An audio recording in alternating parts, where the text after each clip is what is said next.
Namaskar and wish you all a very good evening. I, CA Deepak Chopra, on behalf of Team KCA, welcome you all to the fifth installment of ongoing series on Budget 2023 to deliberate on budget provisions pertaining to business income, startup taxes, and cooperative societies. We have today with us CA Shri K. Gururaj Acharya.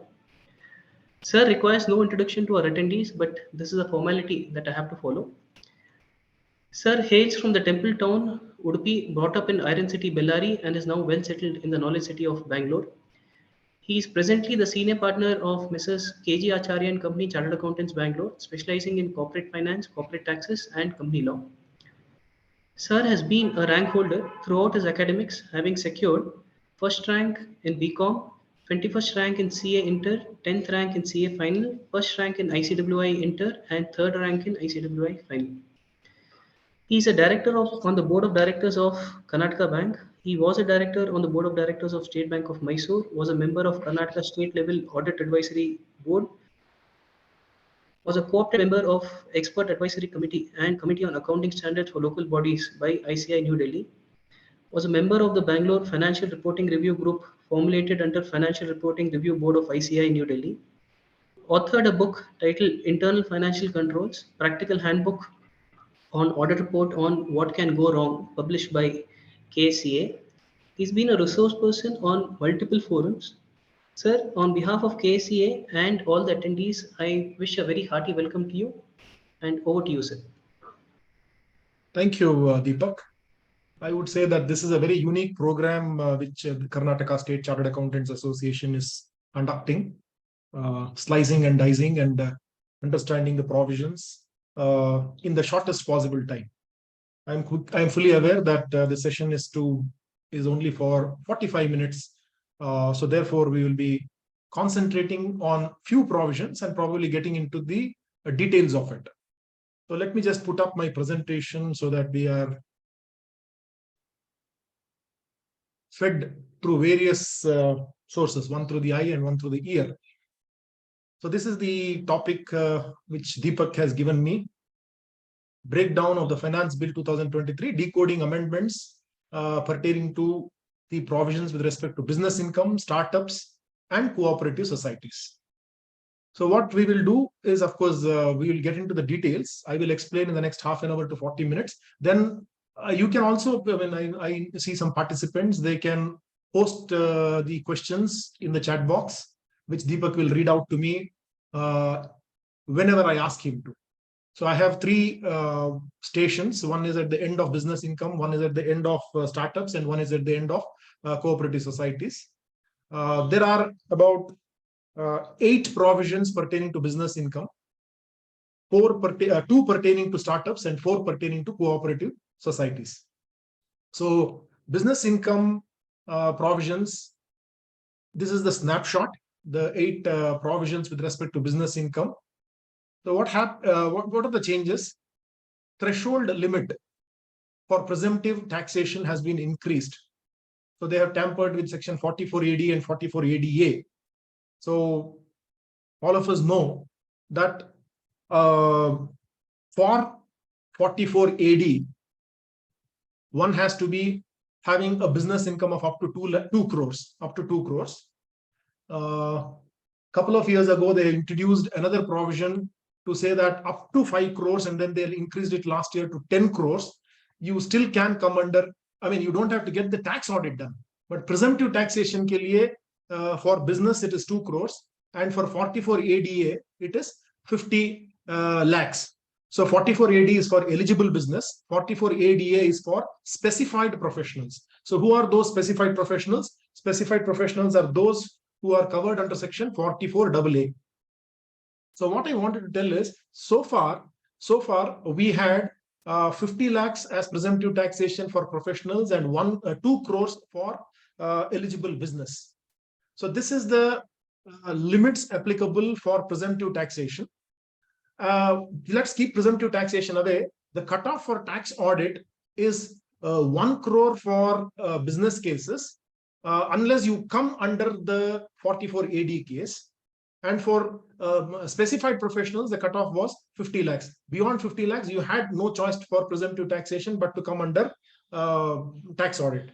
Similarly, they introduced a provision last year for 5 crores in financial year 2021, and in 21-22 they took it up to 10 crores. What they said there is, if you have a cash receipt of less than 5% and cash payment of less than 5%, you need not get your books of accounts audited under 44AB. Under 44AB is a provision which they brought in. So what they tweak now, so as it is, we have a cutoff of 50 lakhs for specified professional, 1 crore for business for 44AB, and we have a 10 crore also for 44AB.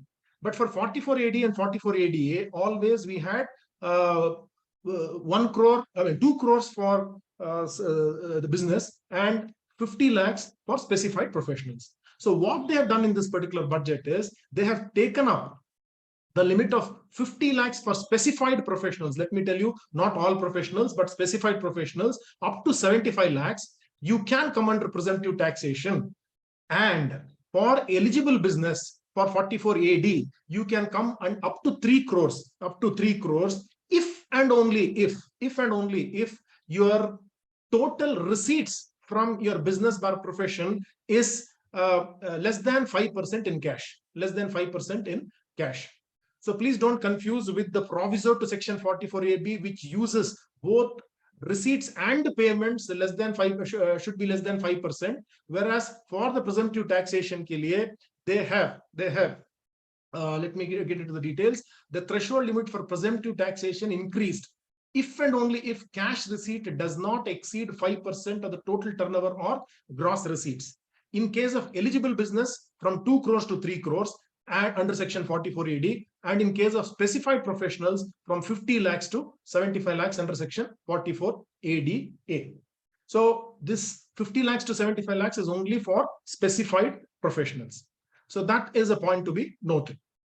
And of course, the presumptive rate of 8% and, for business, and 6% if it is received in permitted modes is still continuing for even for 3 crores.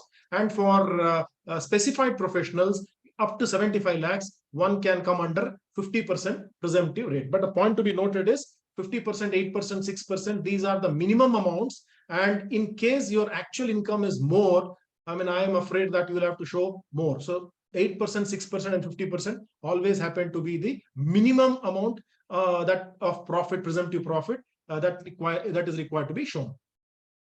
Now, point number 2, and the most important, I would say this is the king of all the amendments in business, or for that matter, the entire finance bill, is any sum payable to a micro or small enterprise beyond the time limit specified under section 15 of the MSMEDA Act will be allowed as deduction only on actual payment.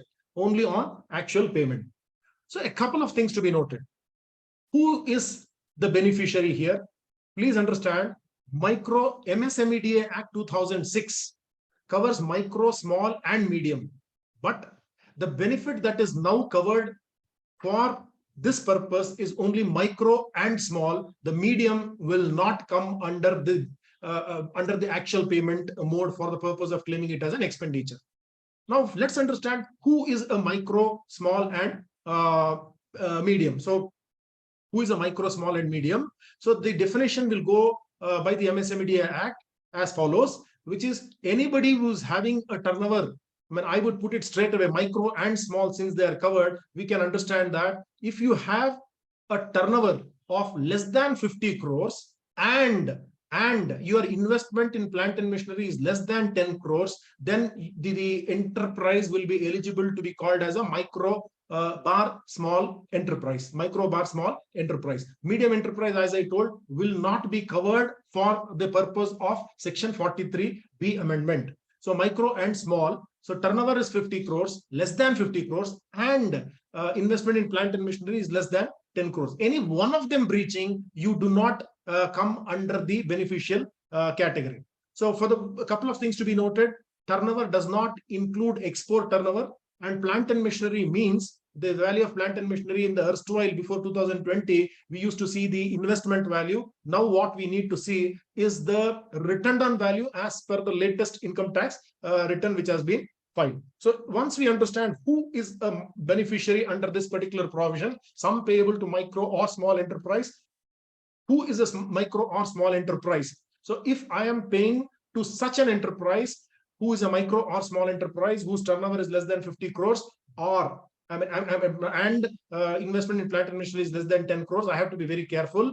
I'll have to take from all my suppliers, all my vendors, I have to take an undertaking whether they are covered under micro small enterprise. Just not an undertaking, they should give me a Udyam Aadhar registration certificate to prove that they are a micro or small enterprise. Now, once I know that they are a micro small enterprise, section 15 of the MSMED Act thrusts responsibility on the payer. What is that? What does it say? It says that any payment to such micro or small enterprise shall be paid within the contracted period, within the agreed period, which shall not be more than 45 days. So you can have two possibilities. Either you have a contract or you don't have a contract. Now, if you don't have a contract, when you have to pay, but there is no agreement as to when it has to be paid, then the MSMED Act itself says that you shall pay within 15 days from the date of acceptance or deemed acceptance. Now, what is this concept of deemed acceptance? If it is accepted, it is fine. If it is not accepted, then from the date of delivery, of the goods or services, within 15 days, if the buyer does not revert back to the supplier, then it is deemed to be accepted from the date of supply itself. So let us now get into the next step. So from the date of acceptance or deemed date of acceptance, if there is an agreement, you will have to pay by the terms of agreement, which shall not be more than 45 days. Let us say that if the agreement says 30 days, then you shall pay it in 30 days. If the agreement says 60 days, then it shall be paid in 45 days, because the agreement cannot be more than 45 days. Then the point to be noted, if there is no agreement, it has to be paid within 15 days from the date of acceptance or deemed acceptance. So this is what is section 15 of the MSMED Act saying. Now, what is the amendment which has happened in section 43B?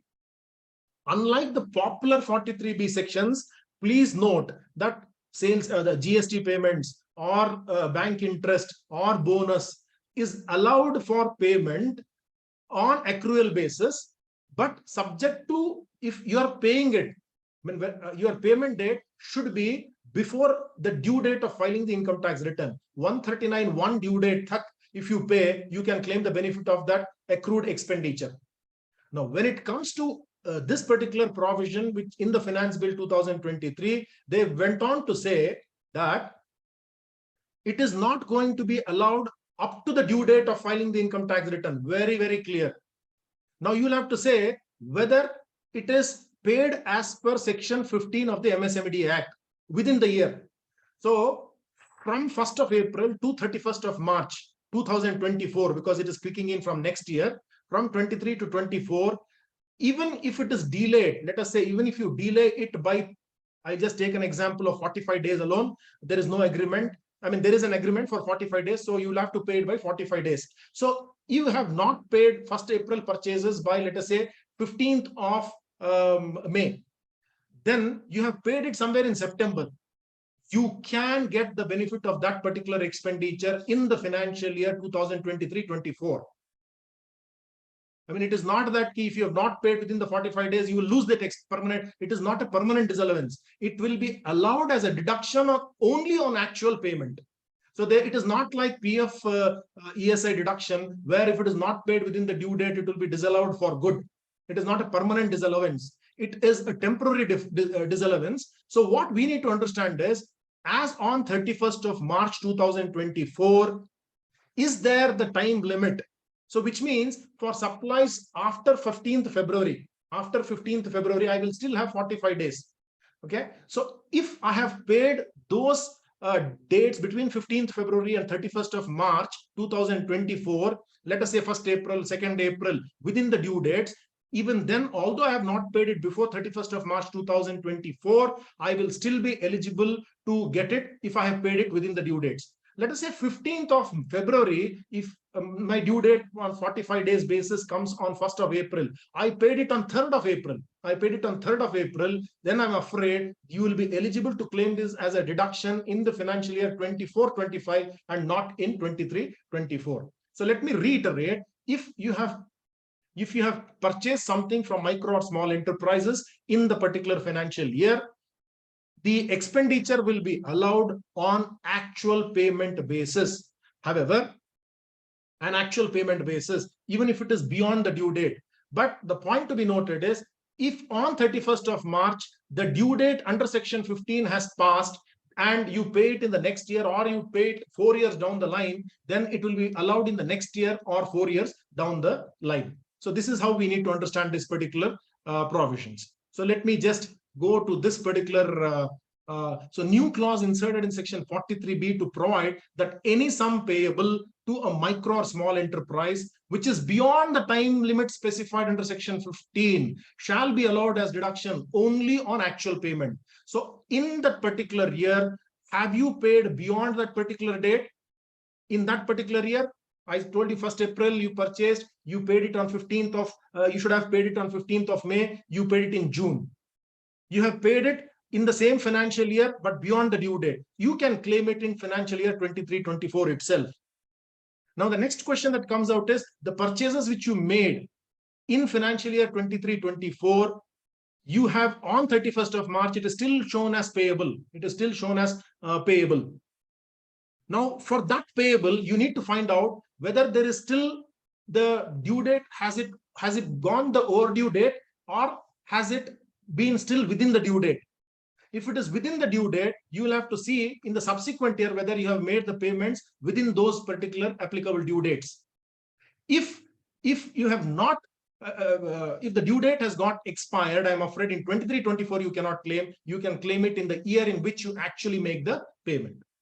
But for those payments outstanding on 31st of March, where the due date is still available under section 15 of the MSMED Act, if you pay it within those respective due dates, let us say on 30th March you purchased it. So 45 days from there, if you make the payment, assuming that your contract says 45 days, in that context, you will have to, you can claim it in financial year 23-24. Otherwise, you will be able to claim it in the actual year of payment.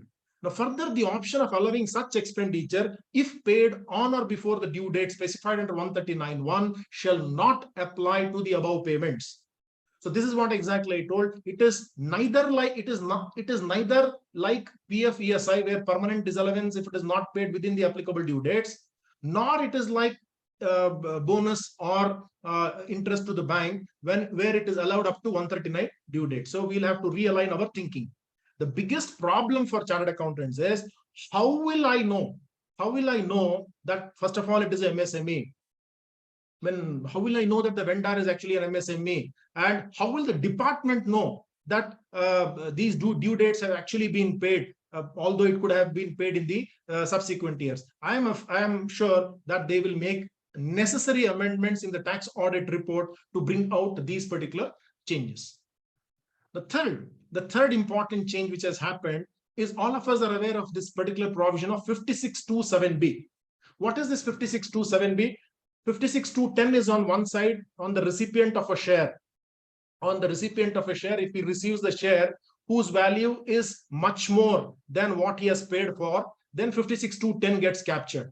56.27B is a provision which will tax the closely held company, which will tax a closely held company when it issues shares at a premium.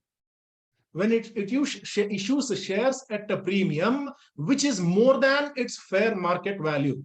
Let me give you an example. If the fair market value of the shares of a particular company which is a closely held company, it is not applicable to a widely held company or a listed company. So if the shares are issued, I'm talking of the primary issue, the company issues and the company gets the money, and the fair market value in my example is, let us say, 75 rupees. The company has allotted shares at 160 rupees, 160, or let us say 200 rupees, 75 rupees worth of shares issued at 200 rupees. So whereas the face value is 10 rupees, fair market value is 75 rupees, but the issue price is 200 rupees. Then 125 rupees is the amount collected by the company, which is in excess of fair market value. So this 125 has to be offered for tax under section 5627B. Now, all these days, this particular 5627B was applicable only when the company used to collect shares by residents. Whenever shares used to be subscribed by non-residents, we used to say 5627B does not apply. So whenever FDIs or whatever used to come into the company, we used to just say money. We had to take care of one provision, which is the FEMA provision. What did the FEMA provision say? The FEMA provision went on to say that if the worth is 75 rupees, if the fair market value is worth 75 rupees, I should get 75 rupees compulsorily under FEMA if the shares were issued to a non-resident. That means I cannot issue lower than the fair market value, is what was told by the provisions of FEMA. Now the income tax is telling that if you're issuing the shares at more than the fair market value, then you shall pay tax on the differential between the actual sale price and the fair market value. Now the question that comes out is, how do you calculate the fair market value? So how do you calculate the fair market value? The provision shall, of course, this is the existing provision where any closely held company receives from a resident person, now extended to non-residents also, on issue of shares at a premium, consideration in excess of fair market value of its shares, then such excess shall be taxable. So this was true from 1/4/2012. Now what has come in now from the next year, from 1/4/2023, is even the shares mopped up by the company from non-residents. So this provision shall not apply in case consideration is received by a venture capital undertaking or received from notified classes of persons. So far they have notified that if it is from a startup, from an eligible startup, a company being an eligible startup, if it raises money, 5627B will be diluted in that sense, will not be harsh, is what they have just now told a few years ago. Now, fair market value, how do you calculate fair market value? Fair market value, the shares shall be higher of the A or B below, as substantiated by the company to the assessing officer's satisfaction, based on the value of its assets, including intangible assets.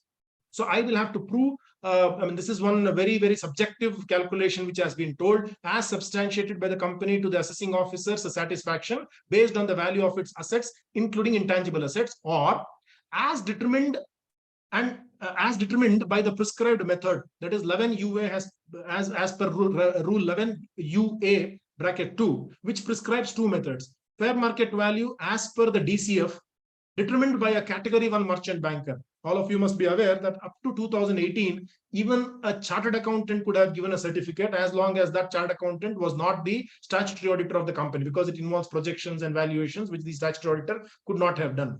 But from 2018, they put an embargo on chartered accountants. They said DCF calculation for the purpose of 5627B can be done only by a merchant banker. The option number 2 is book value as per the balance sheet, which could be drawn on valuation date as audited by the company's statutory auditor. That means a very simple book value itself. I mean, without taking any substituted values for the market values, or the date prior to the valuation date, which has been approved and adopted in the AGM. It could be an earlier date or the date of the transactions. You must compare this valuation with the valuation for 56/210. In 56/210, please understand that it values, the value what is taken is for the purpose of arriving at the top line. And here the value that is taken is for the purpose of arriving at the cost. So cost has been reduced here. Whereas in 56/210, which is 11U1 calculation, they substitute the book values with the market values and ensure that the value goes up, and therefore the taxation in 56/210 goes higher. Whereas in 56/27B, the value could go below. But only my point, of course, it's a past journey, so I cannot get into this aspect. Can we use that as substantiated by the company to the assessing officer's satisfaction? Can I use the rule 11 UA1, which substitutes the market price, and say that I am garnering more premium from the market because I have assets whose values in the books may be low, but actually the values are higher when you use the 56/210 valuation. So this provision was always there. What is the change which has happened is this provision is now made applicable for shares subscribed by non-residents also. Now, department is empowered. Now, the fourth provision is what should I say, a challenge to the customers, who are undervaluing their inventories. So this is also if something like this gets noticed at the time of scrutiny, at the time of 143 one notice is given, and 143 notice is given, and the company also and the department issues notice under section 142. That means at the time of scrutiny assessment, whenever the assessing officer feels that the stocks are not properly valued, he can then take the help of the cost accountant, to get the inventories properly valued. So let us be very clear, it is not a pre-assessment stage. It is not in that sense like 44AB, what we do an audit before filing the income tax return. But in case the department comes to know of a situation during the course of assessment, during the course of inquiry before assessment, what they call, in case they have a doubt on the valuation of the inventory, whether it is properly valued as per ICDS 2, etc., section 145A, then the department can appoint. It will be a department appointed cost accountant, and such a cost accountant, the fees for which will also be paid by the department. There should be no buying the cost accountant type of a situation. The fee will also be paid by the department. So how does the provision read? Let me get into this. The provision reads like this: in order to ensure that inventory is valued in accordance with the various provisions of law, amendment carried out in section 142 relating to inquiry before assessment to ensure what the following measures are taken. What are the measures? To enable the assessing officer to direct the assessee or to direct the assessee to get inventory valued by a cost accountant. So we have the entry of the cost accountant for the first time in the Income Tax Act, by a cost accountant nominated by the principal commissioner or the chief commissioner, or the principal chief commissioner, or the commissioner of income tax in this behalf. Assessee is then required. So once the cost accountant is appointed, there may be a form which is prescribed. I will have to give all the details to such a cost accountant. Assessee is then required to furnish the report of inventory valuation in the prescribed form. There may be a form which may be prescribed, duly signed and verified by such cost accountant. The cost accountant can make his observations, adding or mostly adding in that context, and setting forth such particulars as may be prescribed and such other particulars as the assessing officer may require. The third clause says to provide that expense of and incidental to such inventory valuation, including the remuneration of the cost accountant, shall be determined by the concerned commissioners in accordance with the prescribed guidelines, and that expenses so determined shall be paid by the central government. So this is very similar to 142A, where the payment to the auditor is also, special auditor is also made by the department. To provide that except where the assessment is made under section 144, best judgment assessment, the assessee will be given an opportunity of being heard in respect of any material gathered on the basis of such inventory valuation, which is proposed to be utilized for the assessment. So principle of natural justice ensured. So you have got an opportunity to rebut in case you have any difference of opinion. So this is a warning for all those assessees who try to undervalue their inventory, and therefore there could be a mechanism to actually come out with the proper valuation of inventory. Now, point number 5, amendments made in respect of amortization of certain preliminary expenses. Now, all of us know that under section 35 AD, 1/5 of the eligible preliminary expenditure. Eligible, there is a restriction with respect to the cost of the project. They say up to 2.5% of the cost of the project or capital employed can be written off equally for a period of 5 years.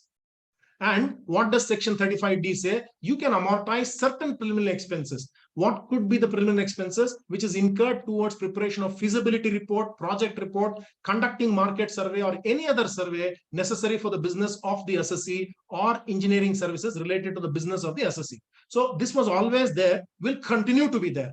So what was the change? In the earlier context, who could have assessed it? What is the set preliminary? What are the preliminary expenses to be incurred? The company, either by itself or by a concern which is approved by the board, carries out such works. Now, the point that was hindering was, I could as a company incur this market survey, project report, or other things, or it should have been done by a concern which should have been approved by the CBDT. So that has got substituted. Earlier, that was the provision. What is a post-budget, post-finance bill 2023? They say they have liberalized the provision to say the company can furnish a statement containing the particulars of expenditure specified within such period to such income tax authority in such form and manner as may be prescribed. So there will be rules and forms coming out, probably beneficial to the assessee, saying that the concern need not be approved by the board, but probably a self-attestation mode in that sense for 35 AD cases. For assessees, point number 6, for assessees declaring profits under presumptive taxation under 44 BB and BBB. So what are these 45 BB and BBB? It is for non-residents who undertake turnkey projects or turnkey mineral oil projects. There are certain presumptive taxations. So what used to happen is such companies which come under presumptive taxation at the rate of 10% of their top line, they had a possibility of coming under the presumptive taxation, not maintaining books of accounts. So what the department felt is when they had losses, they were maintaining books of accounts and showed the losses. And subsequent year, when the presumptive taxation used to come, they used to offset this particular loss. So now that has been plugged. Since it's not a very important provision, I may be allowed to go to the next provision. So value of any benefit or perquisite arising from business or profession, whether in money or cash or kind, taxable under section 28 subsection 4. Now all of us are aware that section 28 subsection clause 4, 28 is a charging section for business income. It says when the profits and gains of a business are charged. And one of the clause number 4 says benefits or perquisites, whether convertible into money or not. This is where it stopped. Now, a lot of benefits or perquisites were received in cash or in kind, and courts, it seems, held that this is not a benefit or a perquisite as defined under clause 28 subsection 4. Although circular number 200 dated I think 20D dated 7th July 1964, when this provision got into place, there itself they went on to explain that this provision includes cash or kind. Received in cash or in kind. Maybe the courts were kind to the assessee to say that particular benefit is not as per the section. So therefore, they used to give a beneficial provision to the assessees. Again, we may remember that last year 194R was introduced, where the circular number 12 of 2022 very clearly brought out any benefit received in cash or kind is also subject to TDS under section 194R. So while there was a TDS, there was no charging section from 28.4. So now the amendments have been done to rectify the defect, I would say. Next, last, for the words, section 44B says, section 44B says that in case there is an interest which is paid to a bank, it will be allowed only if it is paid till the due date of filing the income tax return, 43B. I think 4 years ago, they introduced similar provisions for an NBFC. In case the bank, in case the assessee has to pay, is paying any interest to a deposit-taking NBFC or a systemically important non-deposit-taking NBFC, then such interest also will be allowed only on payment till the due date of filing the income tax return. So, in fact, in the RBI parlance today, we don't have this concept of deposit-taking NBFCs and systemically important non-deposit-taking NBFCs. So, therefore, they have replaced this with such a class of NBFCs notified by the central government. So, the provision for 43B will continue, but only the nomenclature has got changed. So, that's the end of the provisions with respect to business income. So, since the time is against us, I will complete and then probably come to the question and answers. For the startups, so what are the benefits or the changes to the startups? Extension of incorporation date from 31st March 24 to 31st March 2024, 23 to 24 for eligible startup to claim 100% deduction under section 80 IAC. Let us understand that 80 IAC is a benevolent provision giving deductions for eligible startups.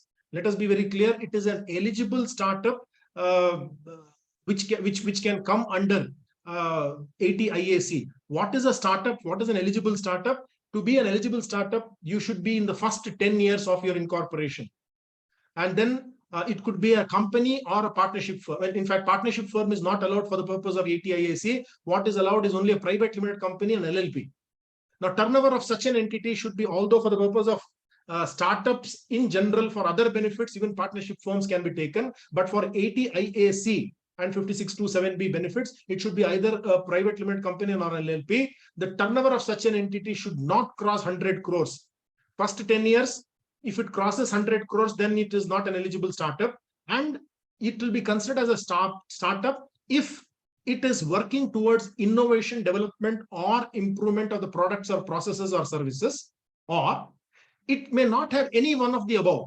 But if it is a normal business, maybe a hotel which is scalable, which is giving high potential of employment generation or wealth creation, even that could come under the context of startup. So provide that an entity is formed, it's not formed by splitting, etc. So this is a case of eligible startup. To claim such an eligible startup, has been told that you can get a deduction of 100% of your profit in any one of the 3 consecutive years out of the 10 years. So you may decide, because normally startups make a loss in the beginning. So maybe you can say 6th year onward, 6th, 7th, 8th, I would like to claim the benefit. But you cannot say 6th, 9th, and 10th. It has to be consecutive. Or you can say 8th, 9th, and 10th, maybe if you feel. But if you want to encash the benefit in advance, thinking that the time value of money is more important, you can take it in any one of the 3 consecutive years out of the 10 years, provided you are a company or a LLP coming under the definition of eligible startup, set up after 1/4/2016, incorporated after 1/4/2016.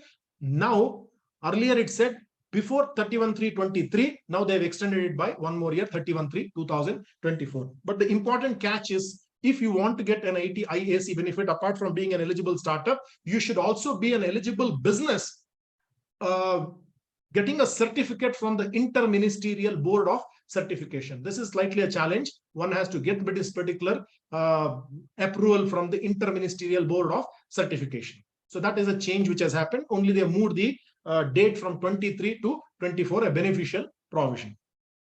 The other thing is, all of us are aware that Section 79 of the Income Tax Act says, in the case of a company, the loss which has been incurred can be carried forward for set off and can be set off in the subsequent years, if and only if the shareholders at the time of incurring the loss and at the time of setting off that particular loss, not more than 51% of the shareholders the 51% shareholding should be the same. If in this year the shareholding and this holding, the shareholding is less than 51%, then it is not, that particular loss cannot be used for set off in a normal business. For startups, they have given a relaxation. What they did was, forget what they're not concerned with 51% rule. They said that the shareholders who were there at the time of making the loss, as long as such shareholders continue in the year in which the loss is set off against the profit, I will allow you, although these shareholders may be less than 51%. So this beneficial provision was allowed only for first 7 years of the incorporation of a startup, which benefit has now gotten extended to first 10 years from the date of incorporation. So let me read it for the sake of clarity. Condition of continuity of at least 51% shareholding relaxed to eligible startup companies. What is an eligible startup? We have already seen. If all shareholders, as on the last day of the year in which loss was incurred, continue to hold those shares on the last day of the previous year in which the loss is set off. Above beneficial. So what is it? So they must be holding the shares. The shareholders should be same. That's it. Above beneficial provision now extended from 7 years to 10 years. We come to the last leg, which is on the cooperative societies. The cooperative society, all of us are aware of Section 115 BAA, which is allowed for companies to opt for the lower rate of taxation, which we have mostly been opting, which is 22% plus 10% surcharge coming to, and 4% says 25.17%, subject to certain conditions. Last year or year before, they introduced 115 BAD for cooperative societies to that extent. So even any cooperative society could come under 115 BAD, where they could come under a 22% plus surcharge mechanism. 115 BAB, what is 115 BAB? Which is available to a new manufacturing company subject to certain conditions, wherein they say you are not eligible for various deductions and exemptions, but you should have set up your manufacturing facility beyond a particular date and incorporated beyond a particular date and set up the manufacturing facility. You can come under 115 BAB for newly incorporated companies at 15% rate. So this is now mirrored even for cooperative societies. So they have now introduced a section 115 BAE, which says that a cooperative society which is set up for manufacturing, a manufacturing cooperative set up after 1/4/2023, that means April 23 onwards, but setting up their manufacturing facility by the end of the year 31/3/2024, can opt to come under the concessional rate regime of 15%. So 115 BAA is BAD for societies, 115 BAB is 115 BAE for manufacturing cooperative societies. As far as 115 BAC is concerned, that is the popular section, which is the option available to individuals and HUFs, which this year has gotten extended to Association of Persons, Body of Individuals, and Artificial Judicial Persons also, wherein the optional rate is the lower income tax rate without deduction is 115 BAC. Point number 2 for cooperative societies: increasing threshold limit of TDS applicability for cooperative societies under section 194N. What is 194N? It says that any assessee who is drawing cash of more than 1 crore from a bank, the bank will have to subject such a case for 2% TDS. When he has to collect, if I'm going to draw 1 crore and 20 lakhs, he has to collect 2%, and then that has to be remitted in my name. This is a typical case where there is no income, yet there is a TDS done. I mean, it could be just a cash drawal, cash deposit, but still I will have to go through this. 194 yen has been there for the last 2 years, where in a bank, whenever cash is withdrawn, the more than 1 crore, the bank has to do a TDS. Bank has to do a TDS on such a assessee and remit it. Of course, that can be claimed as a, I mean, like any other TDS. And there has been a case where it is where such a assessee does not file his income tax return, where he does not file his income tax return for 3 years, then instead of 1 crore, that cutoff is 20 lakhs only. And there he has to do 2% between 20 lakhs to 1 crore, and thereafter at 5%. This is already there. So what now the budget has done is, it has given a relaxation for cooperative societies. Instead of 1 crore cutoff for a society, for a cooperative society, up to 3 crores, there is no TDS. However, if such a cooperative society has not filed its income tax return for the last 3 consecutive years, then the cutoff will not start at 3 crores. It will start at 20 lakhs. Up to 3 crores, it will be 2%. And beyond that, it will be 5%. So that is a change which has been brought in. So relief to sugar cooperative from the past demand with respect to disallowance of purchase price. Very interestingly, I mean, I don't have any cases where cooperative societies, but I have to read this. Cooperative society, sugar mills. This is especially to sugar mills only. Only sugar cooperative societies. There is a price which is fixed for purchasing the sugar by the government, which is notified much later after the year is done, after the income tax return is filed, probably sometimes.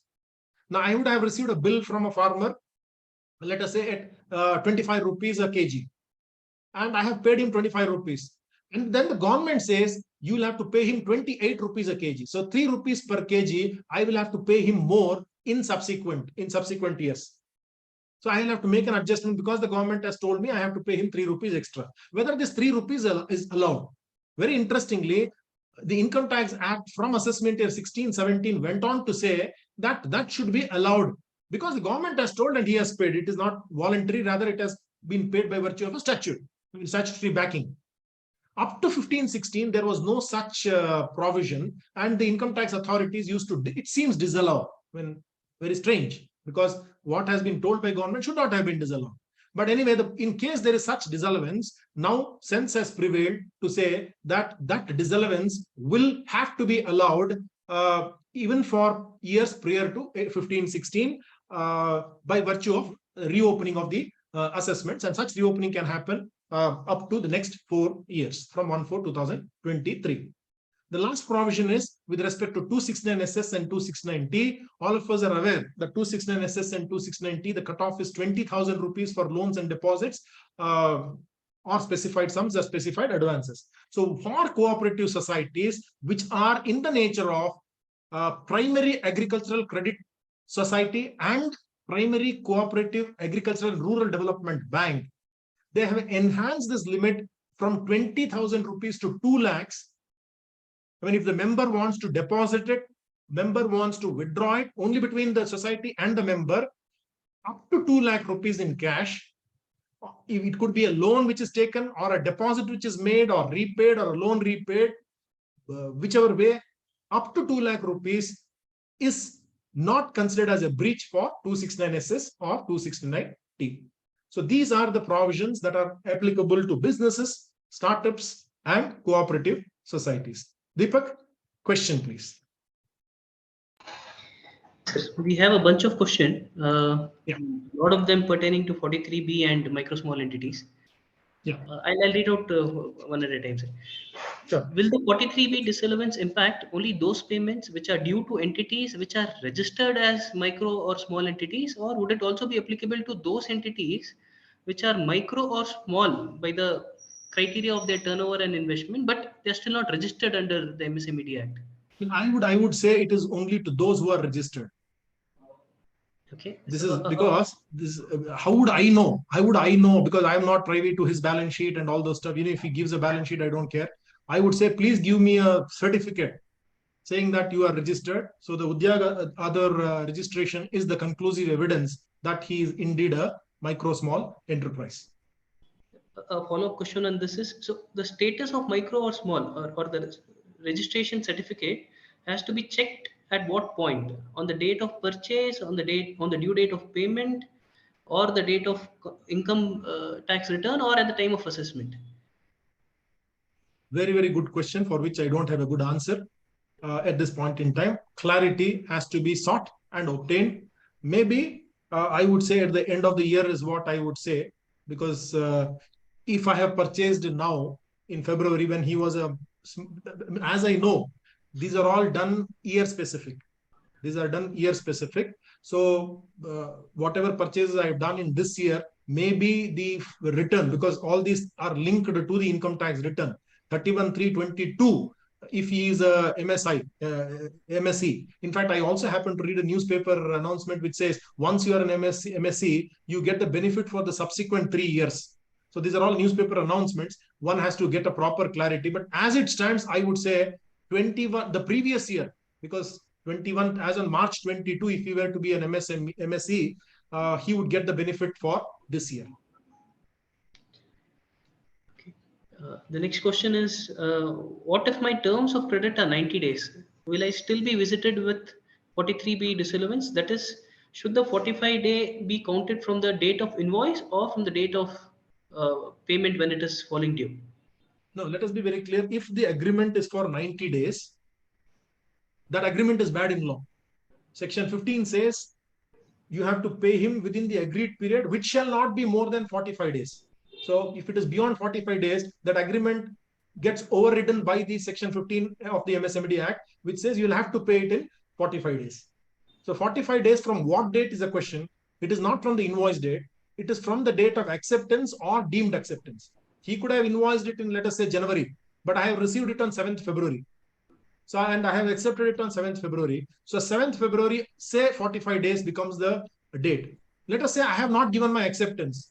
I have not given my acceptance, but the supplier has a proof that it was delivered to me on 7th of February. And also that I have not rebutted or rejected or given him any document to say that I have rejected or I have a dispute in this particular material. Within 15 days, if I have not taken any particular action, as far as the act is concerned, it says 7th February, he has a proof of delivery. So therefore, it is deemed to have been accepted. The biggest challenge, Deepak, on this point is so many large organizations will take an undertaking from the entity saying that please tell that you are not an MSc, then only I will buy it from you. Otherwise, if you say that you are an MSc, I will not buy it from you at all. So a couple of things. This provision is also applicable to chartered accountants.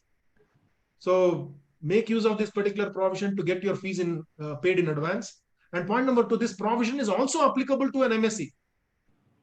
If the buyer happens to be a micro small enterprise, he is not immune from MSMED Act.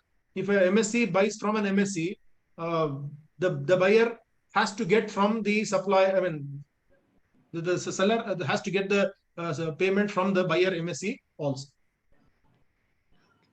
Going back to your previous discussion, sir, where you said that the big entities are now going to insist on a non-MSME declaration from the seller.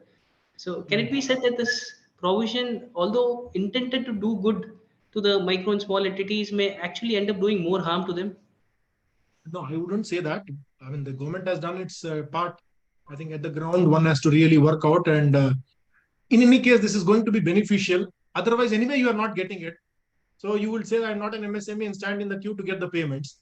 But there are certain good corporates who, the moment you say that you are an MSE, I mean, a lot of your clients also would be there, who would say, who will put it in the bucket and make the payment accordingly. So to that extent, I would say it is beneficial.